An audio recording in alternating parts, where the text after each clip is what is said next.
Objections are great for two reasons. Number one, it means that there is some level of interest. If a person does not give you an objection, then it means they have no interest at all. And number two, when you hear these objections regularly, it's an ability for you to be able to improve your sales presentation because you can start to handle them before they even start coming up.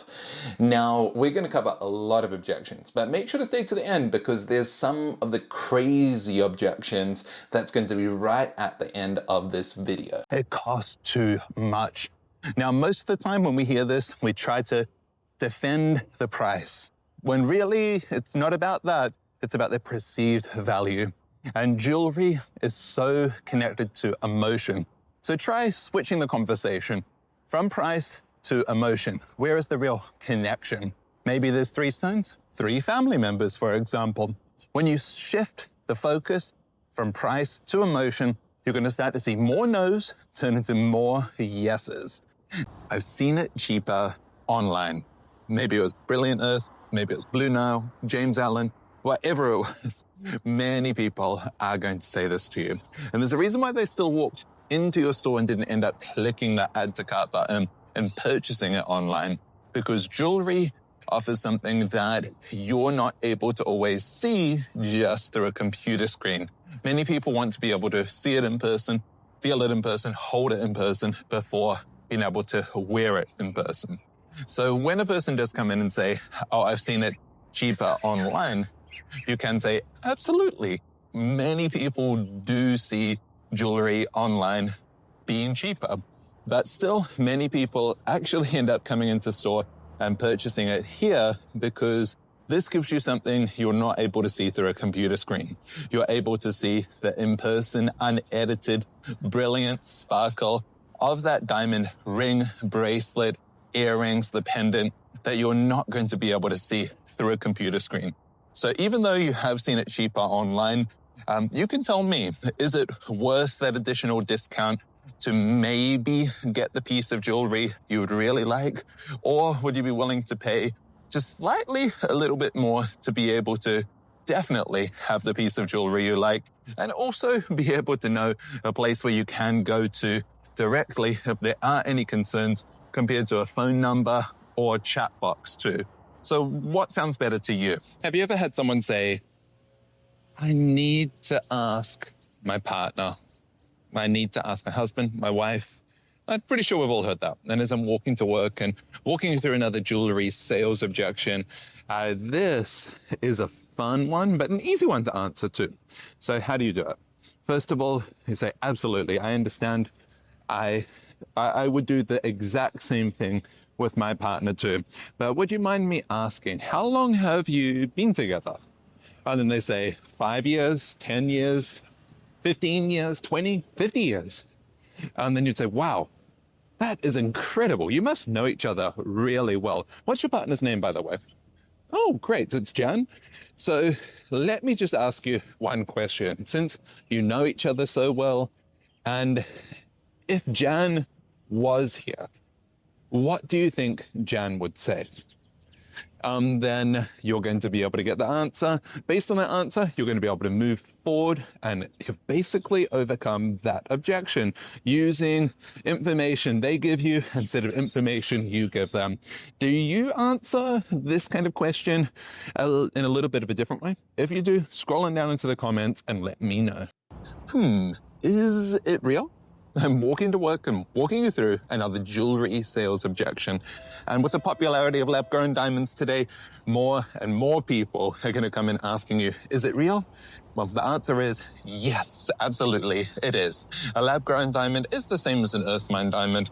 It is 100% carbon. There's no chemical, physical, or optical difference. The only difference is where it came from. But the easiest way I find most people understand the difference is with a couple basic analogies. One, you could take ice from a freezer or ice from a glacier. Side by side, pretty hard to tell the difference. Both cool your drink down as well too. Another one could be a greenhouse. Take a tree from the wild, grown in nature, put it next to a tree grown from a greenhouse. Pretty hard for you to be able to tell the difference as well. So simply said, yes, It is absolutely real what you are looking at. When they ask, what if they don't like it? That's not hesitation. That is true love. They're just scared of getting it wrong. Now, this objection, normally it's not so much about the product. It's really more so about emotional pressure. So really what you want to do here is respond with some reassurance and some flexibility. For example, you can say, totally, that's understandable. This just really means you care. So let's pick something that you find meaningful now, and I'll walk you through our exchange policy just in case. Now, in many cases, they won't even need to really exchange this. Or you could go with this option. Even better, we've helped hundreds of people in the same spot. Let me show you our most loved pieces for gifts or proposals. Of course, base it upon what the conversation is. Now, if it's a surprise, you could even offer maybe a temporary setting and a design your own experience post-proposal, depending on exactly the company's policies and procedures. That way they can feel confident no matter what choice they end up making with you today. Most people aren't scared to spend. They're scared to disappoint. So remember, your job, make sure they feel they can't get it wrong. They say I'm on a budget right now. Perfect. This means they're serious and they just need a little bit of help to get creative. Don't treat budget as an obstacle. Treat it as a starting line. So instead of going quiet or getting defensive, say that's totally fine. Most people are. Let's see what we can do within your comfort zone. This shows that you're going to be on their team. You're not just trying to close a sale. So shift the focus from price to priorities. What matters most to you? Size, sparkle, shape, symbolism?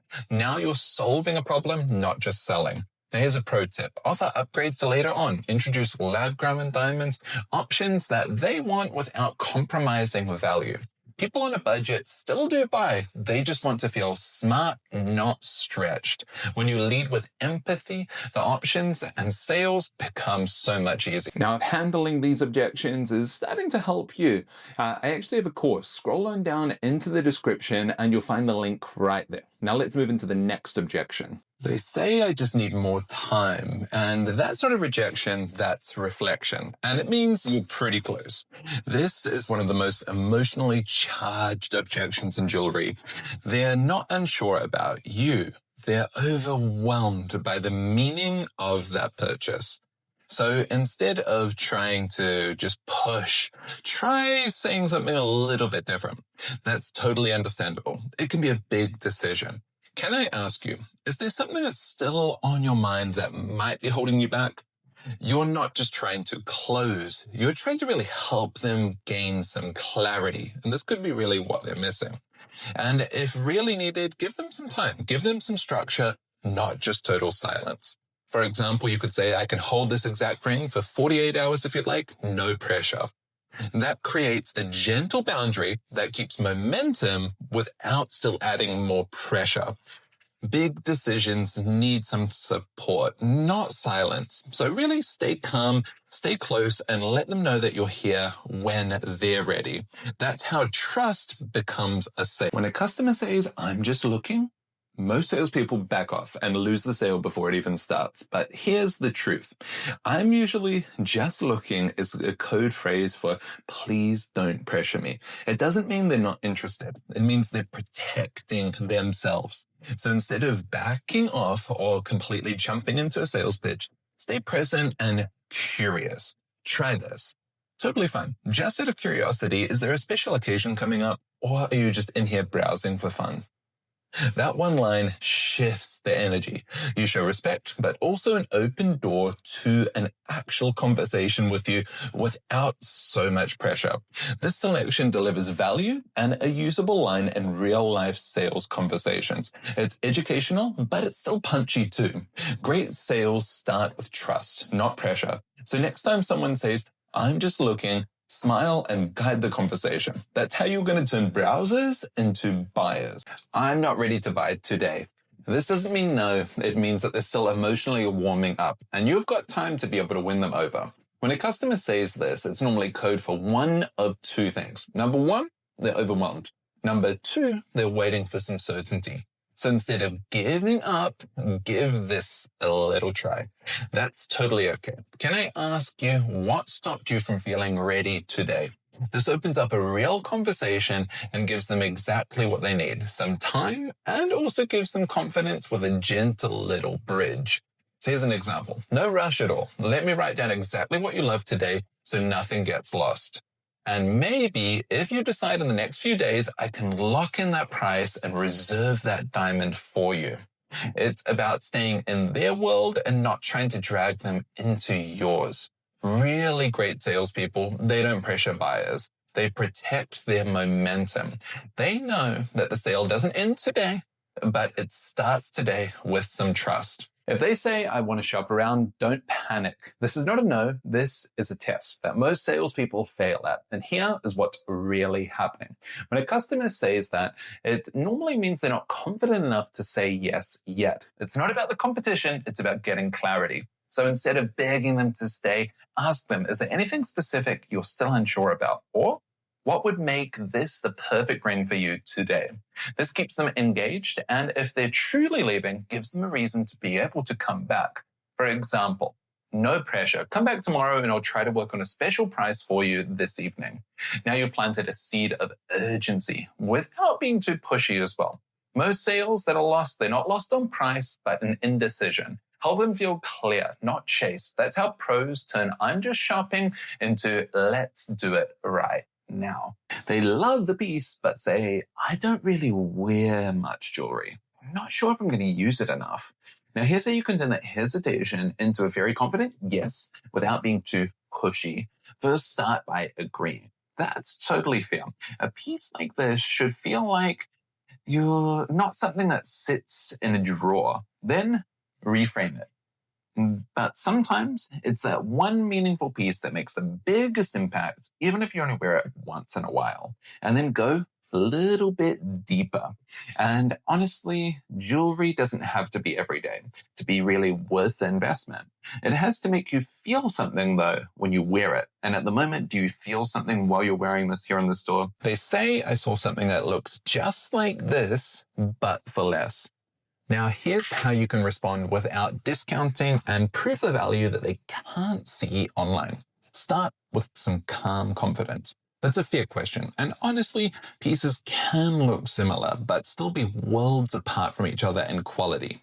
Then you're going to break it down. What you're paying for here is more than just the look. It's the craftsmanship, it's the materials, the precision of the cut, and the aftercare that also does come with it. Now you can go into adding a bit of a personal touch. For example, let me show you a few things side by side so you can see the difference instantly. This turns the conversation from price to perceived value. Ever hear this? I love it, but I wasn't planning to buy anything today. They're clearly really interested in what it is you have to offer, but their mind isn't ready to give you the yes. So here's how you can flip that mindset in the moment. First, start by offering a little bit of empathy. For example, totally, I understand. You didn't expect to fall in love with something when you visited us here today. Then you can gently shift their focus. And sometimes that's the best kind of decision, the one that finds you when you weren't even looking for it. Now you can reframe with a little bit of confidence. If this piece already spoke to you without planning, imagine how it's going to feel when it's yours. And if needed, is there anything holding you back, or is it just the timing? This is going to also give them a little bit of space, but also the ability to move the sale forward. When a customer says, I trust you, but I want to be 100% sure. Now, this is not doubt, it's really hesitation. Here's how you can build some certainty without adding too much pressure. Start by, first of all, validating their thoughts. For example, you could say, honestly, that's a really smart mindset because this is not a small purchase. Then move the conversation into a bit of education and some storytelling too. For example, let me show you exactly what makes this piece so special. Details that even some professionals might overlook. You can also add, most of our clients felt the same way until they saw You can insert then a story, or testimonial, or how it looked, and it became their favorite piece, something along those lines. Now, when you combine facts with story, they feel informed and also emotionally reassured. Ever had a customer say, I want to see what else is out there first? It sounds polite, but what they're really saying is, I'm not 100% convinced that this is the one.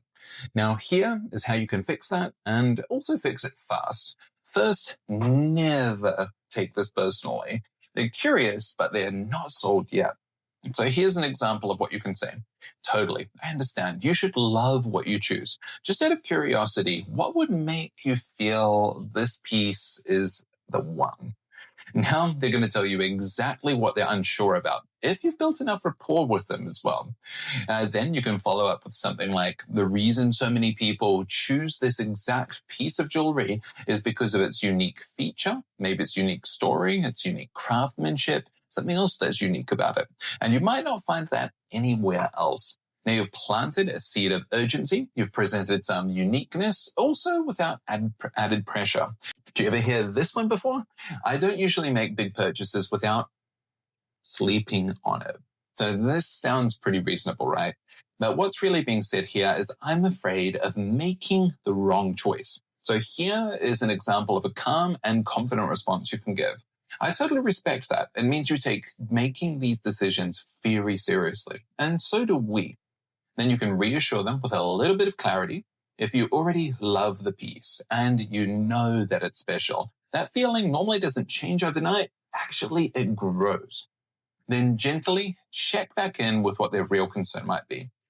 Is it the piece you're unsure about, or is it just the timing? Let them talk it out. Often, it's just hesitation, not really a hard no. One of the toughest objections in jewelry sales is, how do I know I'm not overpaying? Now, here's how you can handle it with confidence and some clarity too. First, never get defensive. You can, for example, smile and say, that's a great question. Most people ask that, especially when they want to make the right decision. Now, this really helps to reinforce they're in control. Then shift the focus to value, not just the price. For example, what we focus on here is making sure the piece reflects not just the beauty, but quality, craftsmanship, cut, certification, and aftercare. All of that is built into the price, and we're here to explain every single part of it. You can even ask, would it help if I showed you what makes this piece different from others that you've possibly seen? And this invites some curiosity instead of just building the pressure on them. At the end of the day, the goal is to help them feel educated, not just sold to. Because when they value the piece, the price just makes more sense. And remember, confidence plus some clarity really equals trust. And that is what's going to make that sale happen. Ever heard a customer say, I'm just browsing, and you have no idea what to say next? Let me show you how top jewelry sales professionals can turn that into a real opportunity without also being too pushy. So most salespeople, when they hear that, they just back off. But there's a much better way to be able to respond to this. For example, perfect, feel free, just take your time. Just so I don't point you in the wrong direction, are you browsing for something special today, or are you just seeing what catches your eyes? Now this is going to do one of two things. Number one, it shows you're relaxed and actually helpful. It also gives them space while moving the conversation forward. And the 2 points is always better than 1 point to give them. And if you still keep up with it, like a vague follow-up, you can do is it a gift for you or a gift for someone else? This will help you identify intent without making them feel like they're being sold to. The key is browsing. It isn't just rejection. It's curiosity with a wall that's kind of up. So when you respond and you respond in the right way, you're selling and you're actually starting a real conversation. And this is really where the magic's going to happen. The customer says, I don't want to pay for that retail markup. And honestly, this can feel like a bit of a punch in the guts, unless you really know how to answer it. Now, here's the key. You never want to get defensive. Always agree with them first. Say, for example, I completely understand. No one wants to overpay for anything. The good news is here, you're not just paying for the jewelry. You're paying for the certification, the lifetime service, peace of mind. You don't get it online or at a flea market. And you could also add that every piece that we sell here is backed by our reputation. And that is really priceless, especially when it comes to something as meaningful as jewelry. Now, instead of talking markup, you're talking about the value. So the next time someone says, I don't want to pay the retail markup, remember, they don't hate the price. They just want to know what's behind the price. So show them the value. And personally, what would you do? Would you lead on service, certification, or trust to be able to overcome this objection? Ever had a customer say jewel is overcharged? That's one thing that can really sting, unless you really know how to flip it. So first thing, don't deny it.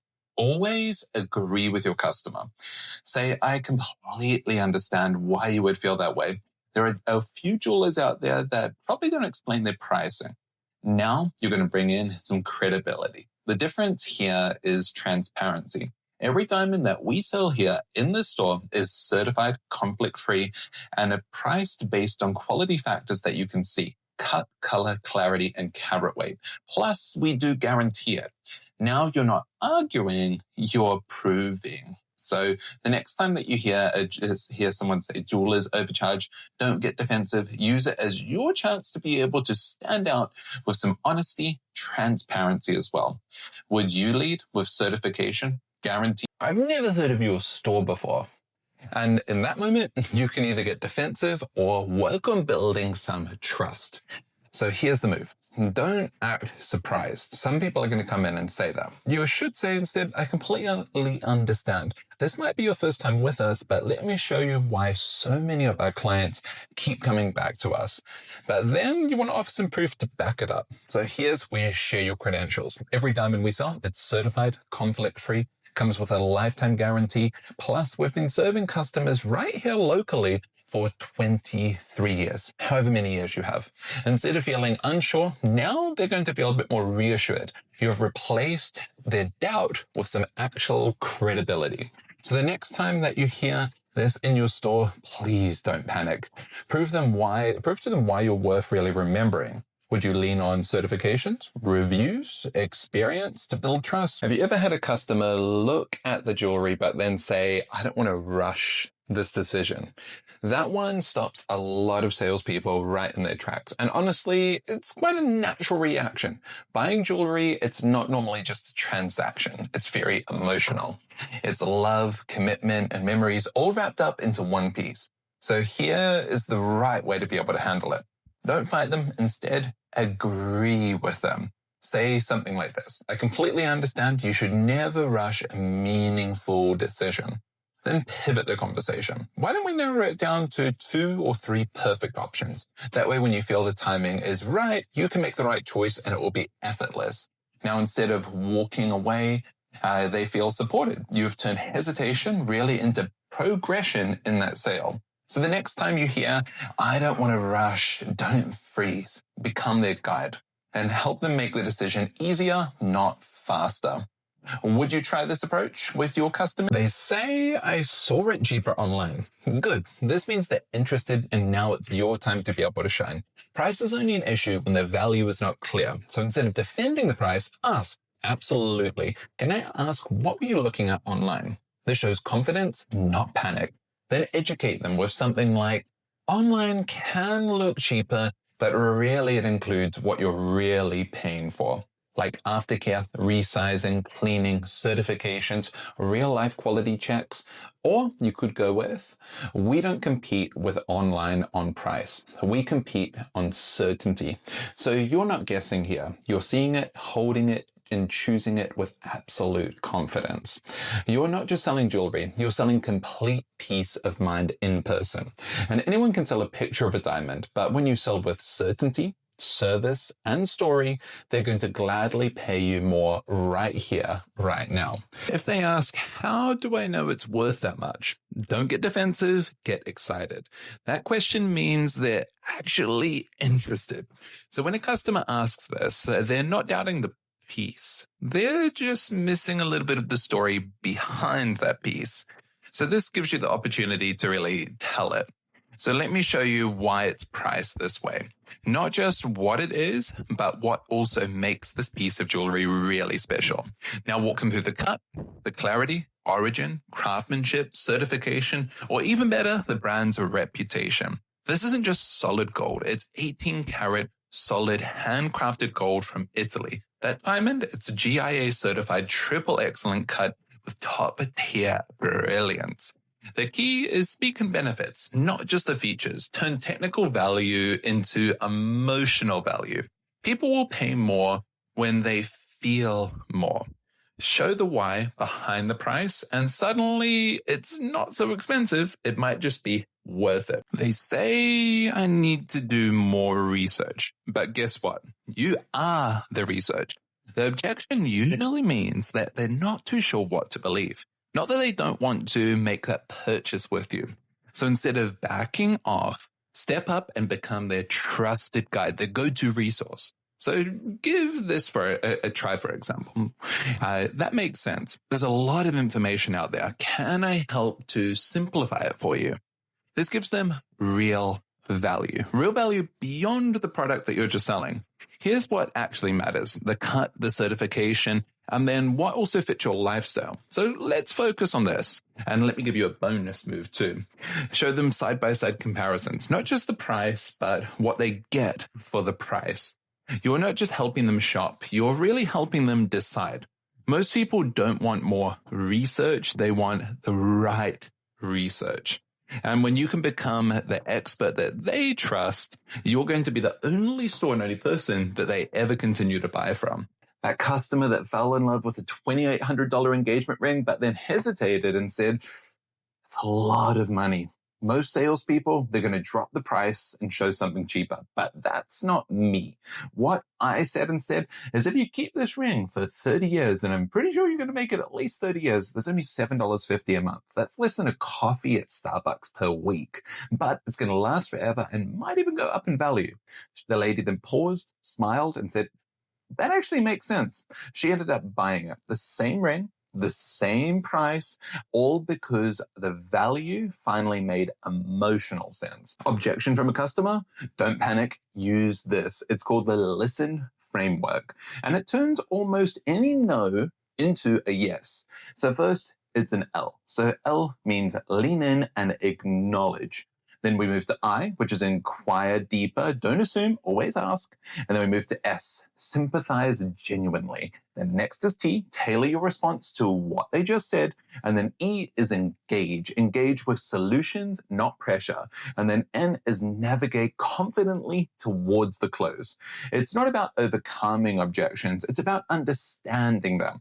You're not just hearing it's too expensive, but when you use the listen framework, you're going to be uncovering why it feels that way, and then trying to solve that for the customer too. Here's how we're just looking could equal a $3,000 sale.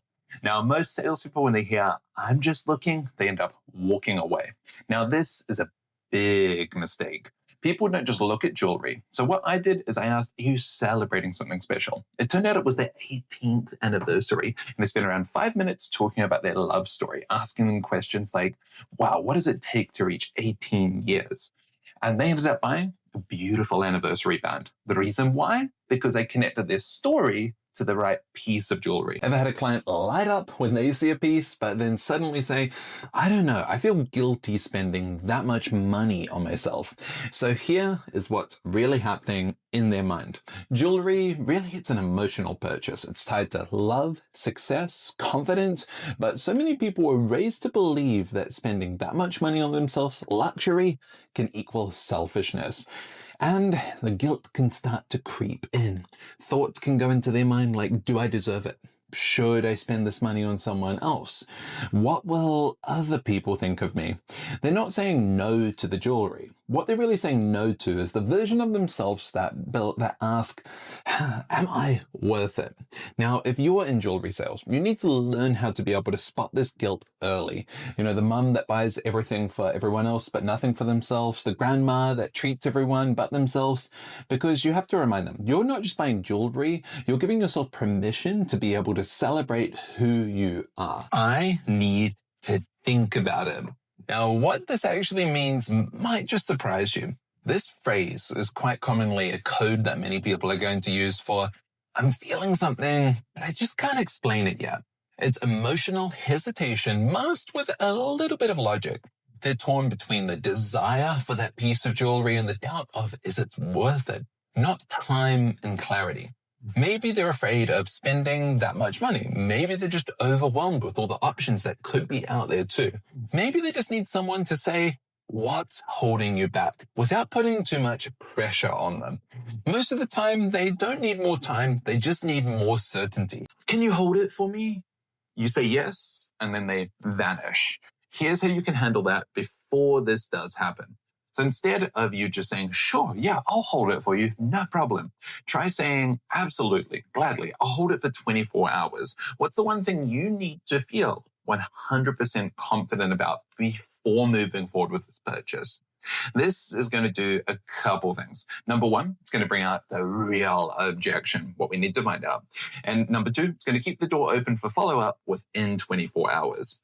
You can also ask, do you want me to note your name on it, or should I hold it just in case? Because sometimes these people are already halfway mentally out. And if they want to give the name, then there's more likelihood of moving forward. They say, I love it, but I don't want to make an emotional decision.